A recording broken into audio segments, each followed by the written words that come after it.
इस हफ्ते जो वेबिनार में हमारा टॉपिक चल रहा है उसका ये आखिरी दिन है वेबिनार के टॉपिक का, right to constitutional remedies.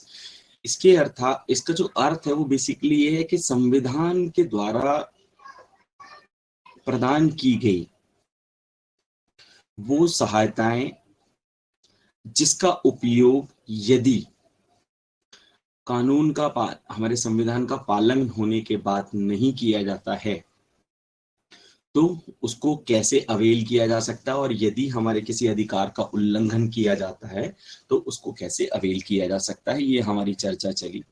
Article 32 के बारे में हमने फर्स्ट डे बताया कि यदि कोई व्यक्ति डायरेक्ट सुप्रीम कोर्ट जाना चाहता है किसी भी ऐसे वॉयलेशन, ऐसे नुकसान या कानून के हमारे संविधान के दुरुपयोग के प्रति, तो सुप्रीम कोर्ट जाने के लिए उसको डायरेक्ट 34 आर्टिकल में जाना होगा।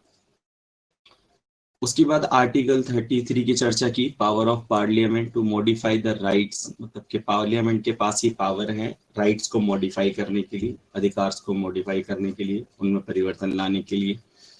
इसके साथ ही आगे जो हम देखते हैं तो वो है रिस्ट्रिक्शंस के बारे में बताता है कि राइट्स रिस्ट्रिक्शन है ऑन राइट्स, अर्थात ये बंदिश लगाता है उन अधिकारों के ऊपर जो कि मार्शल लॉ को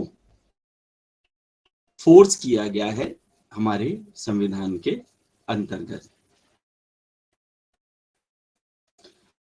इसका अर्थ बेसिकली जो, और इसके बाद जो हमारी ये बताता है कि सिर्फ लेजिस्लेशन संसद के पास ही अधिकार है,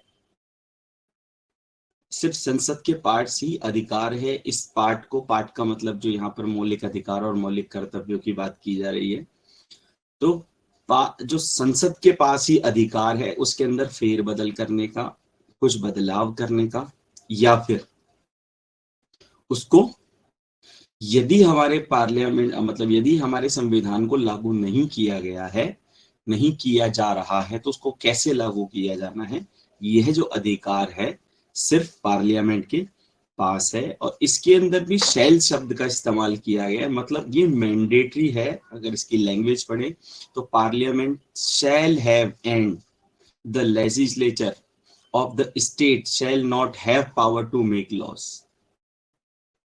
मतलब पार्लियामेंट के पास तो है लेकिन विधानसभा के पास इसका कोई भी अधिकार नहीं है, कोई भी पावर नहीं है, कोई भी शक्ति नहीं है।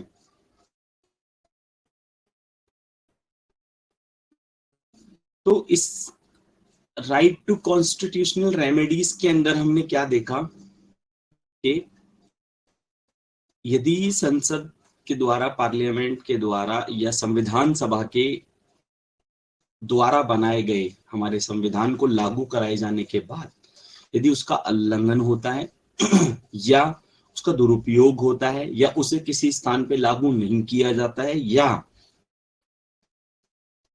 किसी व्यक्ति विशेष, समाज, सरकार, संस्था आदि के द्वारा इनका उल्लंघन किया जाता है, तो हम डायरेक्ट सुप्रीम कोर्ट अप्रोच कर सकते हैं, पिटीशन फाइल कर सकते हैं।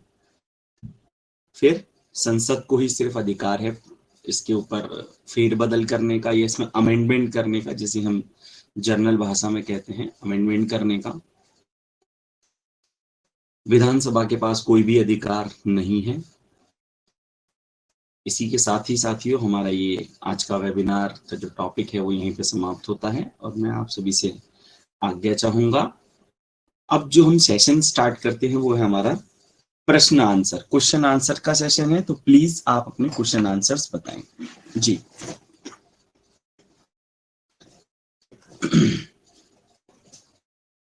जी साथियों, प्लीज आप अपने क्वेश्चन आंसर्स रख सकते हैं। अभी हम क्वेश्चन आंसर के सेशन पे हैं। से रिक्वेस्ट करूंगा कि प्लीज आप अपने क्वेश्चन आंसर्स रखें और इस समय का सदुपयोग करें जिसकी की बहुत ज्यादा आवश्यकता है आप लोगों के लिए, क्योंकि यह वेबिनार आप लोगों की प्रॉब्लम्स को दूर करने के लिए, उनकी सुनवाई करने के लिए, उसके ऊपर लीगल डिस्कशन देने के लिए ही किया जाता है। इसका जो औचित्य है, जो उसका अर्थ है और जो इसका उद्देश्य है वो यही है कि आप सभी साथियों के साथ हम फेस टू फेस उन प्रॉब्लम्स को सुन सकें और उसका निवारण कर सकें जिनकी आपके लिए अत्यंत आवश्यकता है। जी साथियों।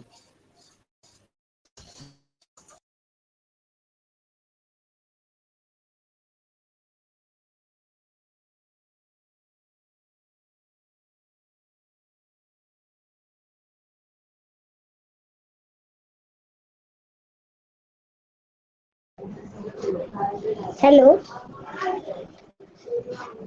हेलो सर, आवाज नहीं आ रही आपकी।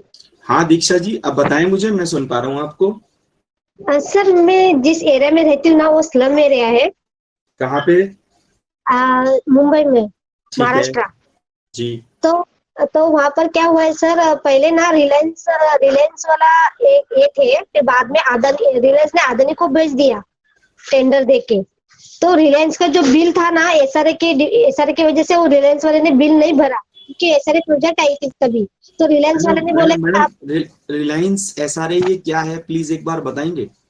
यार ये redevelopment area, slum redevelopment area. अच्छा, स्लम रीडेवलपमेंट एरिया, ठीक है। हाँ राइट। जो झुग्गी वाला रहता है वो बिल्डिंग बांध के दे देते हैं। तभी रिलायंस, तभी बिल्डर था कार्तिक भट्ट। तो बिल्डर ने क्या बोला कि बिल मत भरो, हम लोग बिल भरेंगे। किसको? किस चीज रिलायंस का वाले बिल? को। Light bill sir, light bill. अच्छा, बिजली का बिल, ठीक है। हाँ, बिजली का बिल सर। फिर उन्होंने क्या बोला बिल्डर कार्तिक भट्ट कि मैं बिल भरूंगा, आप बिल मत भरो रिलायंस को। वैसा करके ना सर 5 6 7 साल गया तो बिल अब कुछ क्लियर नहीं हुआ। फिर बाद में अदानी ले लिया, टेक आउट किया अदानी ने। फिर अभी अदानी क्या कर रहा है, 2019 से वो टेक आउट करके बहुत परेशान कर रहा है। किसी का मीटर निकाल के ले रहा है, किसी को नोटिस भेज रहा है।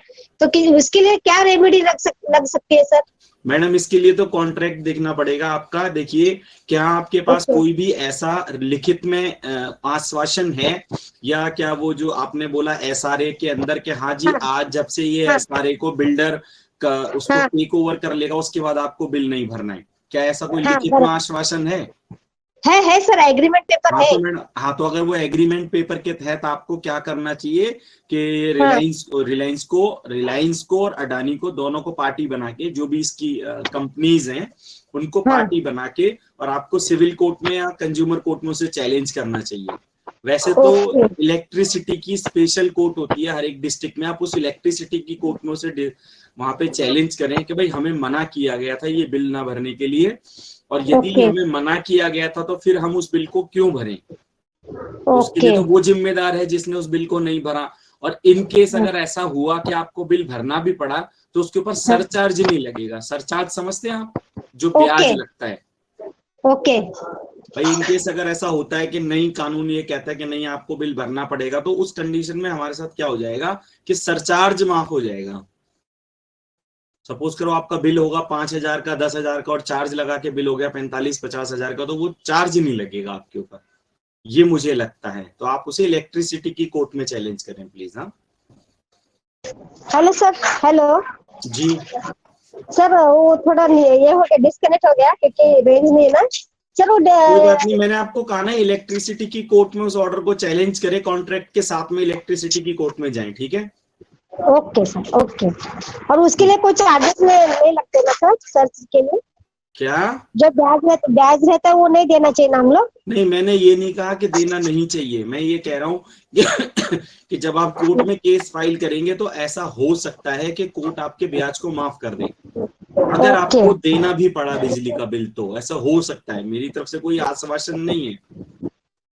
हाँ हाँ, ठीक ओके है ना, ठीक है, क्योंकि यानी कोर्ट गलती में बिल्डर की डालेंगे है। तो। हाँ, गलती बिल्डर की है, तो यहाँ पे सबको पार्टी बनाना है। हाँ बीएस मतलब जो आपका राइट। बिजली विभाग है वो भी पार्टी बनेगा, बिल्डर भी पार्टी बनेगा, और जो हाँ आपका रिलायंस ग्रुप था ओके। पहले, जो कंपनी थी रिलायंस की, वो भी पार्टी बनेगी, और अडानी की ग्रुप की भी पार्टी बनेगी, ठीक है। हाँ, वो वही मुझे सिर्फ जाननी थी सर, वो मुझे जी कंफर्म क्लियर हो गया सर अभी। जी, धन्यवाद। अभी देखा, अभी किसी के पास कोई लीगल क्वेरी, कोई क्वेश्चन, कोई प्रश्न नहीं है, तो मैं आप सभी से इजाजत चाहूंगा। हम इस वेबिनार को यहीं पे स्टॉप करते हैं। हम दोबारा से मिलेंगे अगले वेबिनार में, जिसके बारे में आपको मैसेज के थ्रू पहले से पहले इन्फॉर्म कर दिया जाएगा। तो आज के लिए आप सभी का बहुत बहुत धन्यवाद। नमस्कार, शुभ रात्रि, जय हिंद, जय भारत।